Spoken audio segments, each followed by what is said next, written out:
We're here in Macon, Georgia at Grant's Lounge with Bob Lennon, who just filmed his latest video, Miss American Pie. Come on in and get to know the man behind the name. Join us. Hey, Miss American Pie. I got my finger on the pistol and I'm ready to fly. So we're here in Grant's Lounge, and you requested that we film this video here today. Why are we here?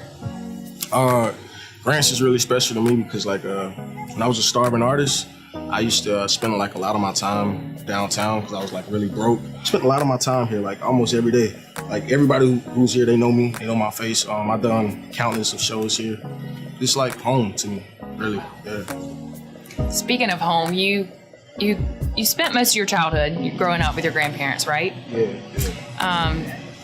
Tell us a little bit about them. What kind of music did they listen to growing up? They listen to everything. They listen to Prince. You know what I'm saying? They listen to Prince. They listen to Nat King Cole. My grandmother, she knew who MC Hammer was. You know what I'm saying? She knew who Snoop Dogg was. She didn't like his music, but they listen to everything. My grandfather, he was big on the classics, James Brown, Nat King Cole, like I said. His daughter, Natalie King Cole. My grandmother, she liked more newer stuff like Luther Vandross, more newer R&B. So I was really just influenced by them with the classics, you know what I'm saying? And I think that's a great balance for me now. Absolutely. So who's your favorite musician? Oh, Michael.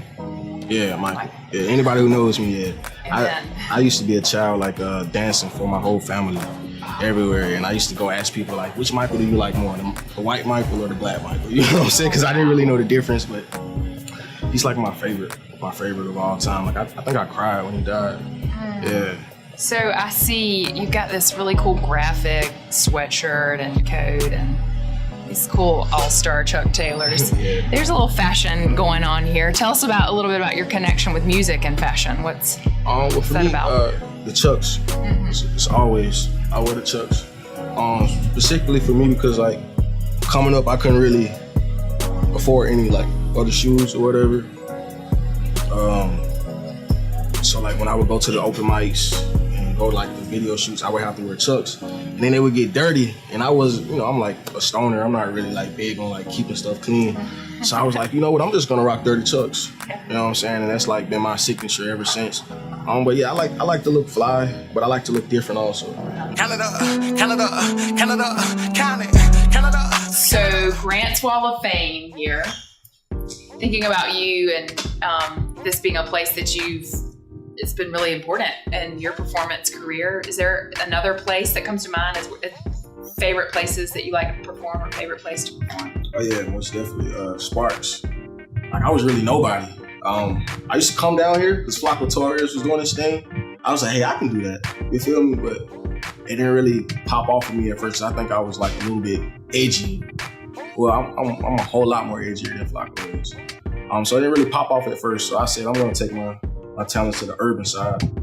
And at first I was a little too different. But I kept going and they couldn't deny me and I started becoming legendary. And it's crazy when they started paying attention, the other side started paying attention. What are some things about Macon that inspire your work? When I was growing up, my parents worked at a certain place and we would all be at school telling the teachers what we wanted to be. And now I look around, all my friends and peers that I grew up with are working at the same spots our parents were at. And they're content like our parents were. So it's very inspiring to me to just kind of get out of this hellhole. Hellhole. Can you say more about that? Okay, one of the questions I saw that you guys were probably gonna ask was what does Macon need? I think we all need to really look at each side in a better way. If you're on the good side of Macon, I think you kind of try to ignore the bad side of Macon. Is that neighborhood? Are you talking neighborhoods? Yeah, neighborhoods, communities. And when you're on the bad side, you want to ignore that Macon's actually a dope place to stay. When I was growing up, I didn't think Macon had cool stuff or dope stuff like this going on. You feel me? Yeah. Because we're not really exposed to it. And it's vice versa. Like I said, I think the people who really enjoy Macon really need to maybe step outside and take a look at what's really going on in other places. I feel I was raised by a village. You know how they say like a kid's raised, I feel like I was definitely raised by a village personally. Looking back at my childhood, I can just see so many faces from people like at schools and certain teachers who, you know, just tell you certain things that stick with you. What about Pink? Yeah, Pink is like my mom. I feel like there are a lot of people who want to take credit for me, but there isn't really nobody who said, okay, I'm gonna invest in you. I'm gonna invest my time because I see something. You went to ABAC on a full golf scholarship. Yeah. I don't even know what else to say with that. So like, keep going, because that's amazing. Yeah, young black kid from the hood with his grandparents on a Sunday watching golf. I'm like, hey, I can do that. I go outside. My granddad has a golf club magically. I'm hitting the ball, I can't do it. My grandma says, hey, you're gonna keep trying till you do it.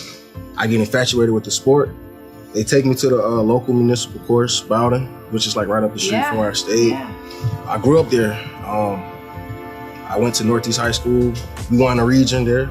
I think we were like the first minority team in like almost 50 years to win a region. Got a golf scholarship to ABAC.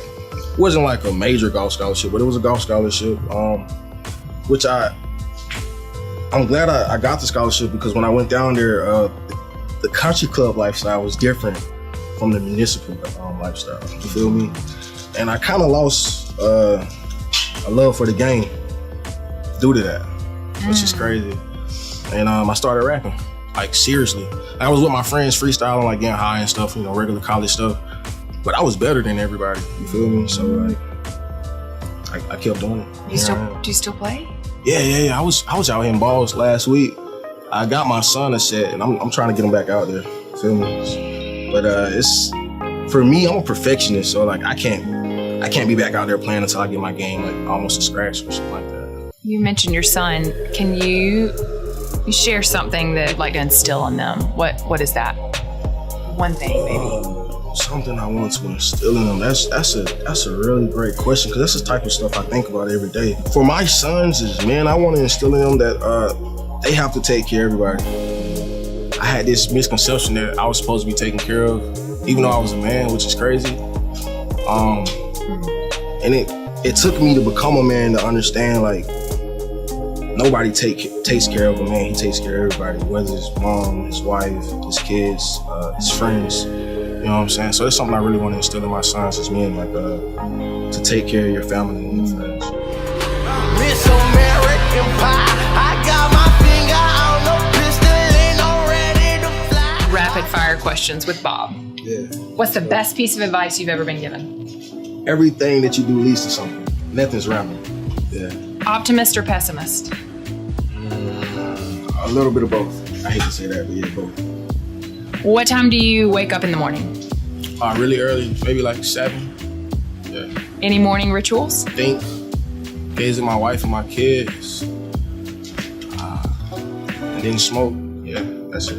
What the world needs now is less corporate sharks and more hearts. That rhymes.